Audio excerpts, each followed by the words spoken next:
Bueno, estamos aquí en la calle Arroyo y Suipacha.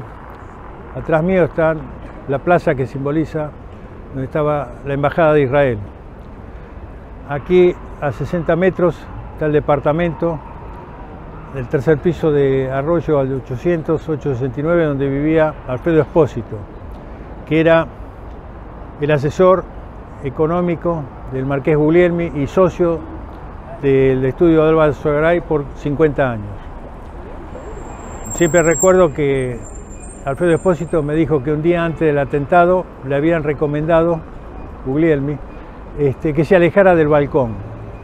Él vivía ahí en el tercer piso.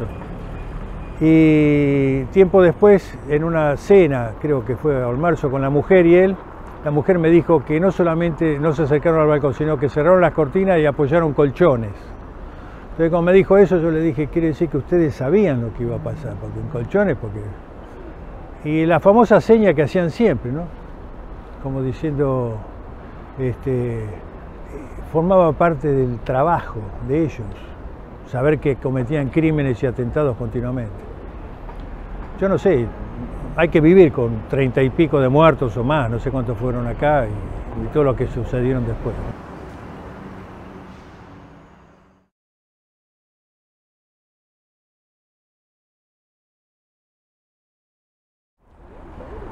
Comenté antes cómo fue el conflicto entre los dos grupos y cómo se llegó a la situación de que empezó una guerra entre ex socios y empezaron los atentados. El primer atentado fue aquí, en la Embajada de Israel. El grupo que hizo este atentado estaba dirigido desde arriba por el Marqués Guglielmi.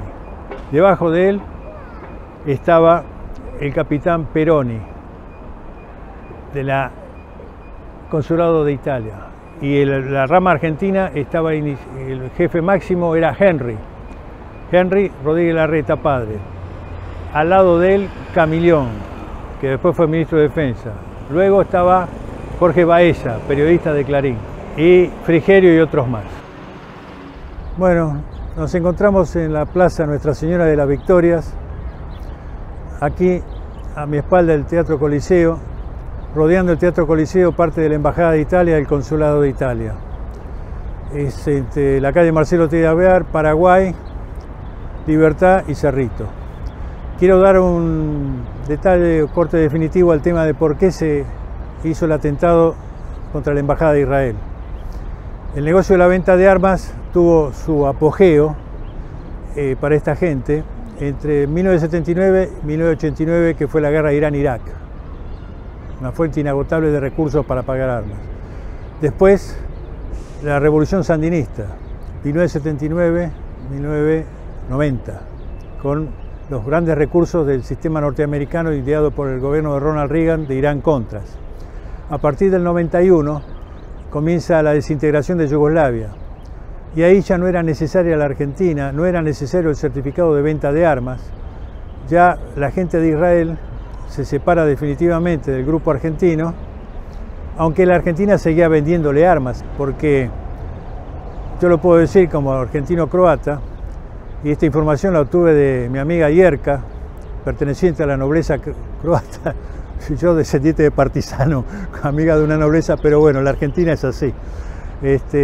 Ella me comentó que el gobierno croata pagó las armas que después justificaron en la voladura de Río Tercero, ordenada por Henry, para suponer que se habían destruido las armas que originalmente se le habían vendido a los croatas.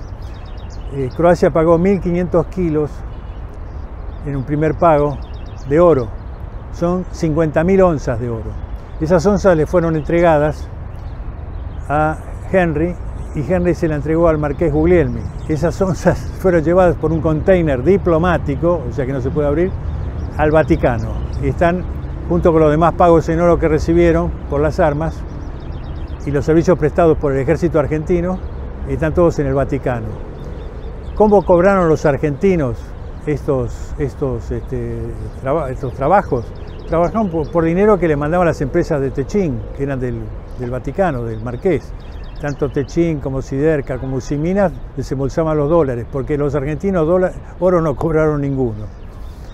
Ahora, ¿por qué fue el atentado a la embajada? Porque Israel era el proveedor más fuerte de este sistema de armas. Vendía directamente, le vendía a Israel a Croacia, Israel también le vendía a otros pueblos como Eslovenia y también a otros pueblos que querían independizarse en la Yugoslavia. Y eso hacía que salieran de la participación la sociedad argentina. Aunque algunos argentinos seguían interviniendo, como yo expliqué antes, con el tema de las empresas de judíos argentinos como Di Porto o Cirela. Eso trajo tanta bronca que el marqués dio orden de volar la embajada, porque no era algo argentino para el marqués, era una parte de Israel. Lo que pasa es que murieron 80 y pico de argentinos, y aparte voló gente que en un convento cristiano, supuestamente era un obispo, un marqués pontificio, murieron muchos cristianos. Yo no estoy hablando que uno vale más que el otro, quiero decir que a los tipos estos no les importaba nada la vida de nadie. Y ese fue el motivo por el cual se hizo el atentado a la embajada de Israel. Además, hay un problema mucho más nacionalista italiano. Desde aquí Peroni manejaba una organización que reivindicaba las islas del Adriático, que durante 3 años fueron parte del gobierno fascista de Mussolini. 3 años nada más. El resto fue parte del Reino de Yugoslavia y anteriormente del Imperio Austrohúngaro, y anteriormente fue la República de Venecia y la República de Ragusa, y anteriormente fueron las provincias ilirias, y anteriormente fueron provincias romanas. La geopolítica de ese momento eran y siguen siendo hoy pertenecientes a Croacia. Y desde aquí se imprimían unos mapas del Adriático en los años 80, 90, 2000, 2010, hasta hace poco, donde aparecen las islas del Adriático con los nombres que le puso Mussolini. Por ejemplo, la isla de Hvar, donde nació mi padre, se llamaba Lesina. En la ciudad de Split le pusieron Spalato. La ciudad de Rijeka le pusieron Fiume. La ciudad de Zadar le pusieron Zara. Todos esos nombres duraron durante el gobierno de Mussolini. Había población italiana ahí, pero también había población eslava. Es como si vos me dijeras que por eso tenían que ser italianas. No, geopolíticamente le pertenecían a Yugoslavia primero y después a Croacia. Mi abuela es de apellido Mileta. Mileta es un apellido italiano de la Calabria. A mi abuela se le ocurrió decir que eso era parte de Italia, porque ella era una inmigrante que venía de Italia. Hubo 2500 años que se mezclaron los pueblos eslavos con los latinos, pero la historia fue así. Entonces, eso también fue parte del por qué tenían una necesidad de reaccionar para que en el medio de la expansión o la posible liberación o independencia, en ese momento, en el año 91, 92, no se sabía nada, todo esto terminó en el 95, la guerra esa, los italianos hicieran fuerza para que esas islas quedaran dentro de Italia, o una región que se llama Dalmatini, la Dalmacia de los italianos, una cosa por el estilo, qué sé yo. Eso también fue una excusa más, o un pretexto más, para hacer un atentado a los que le vendían armas, a los que querían la independencia de Croacia.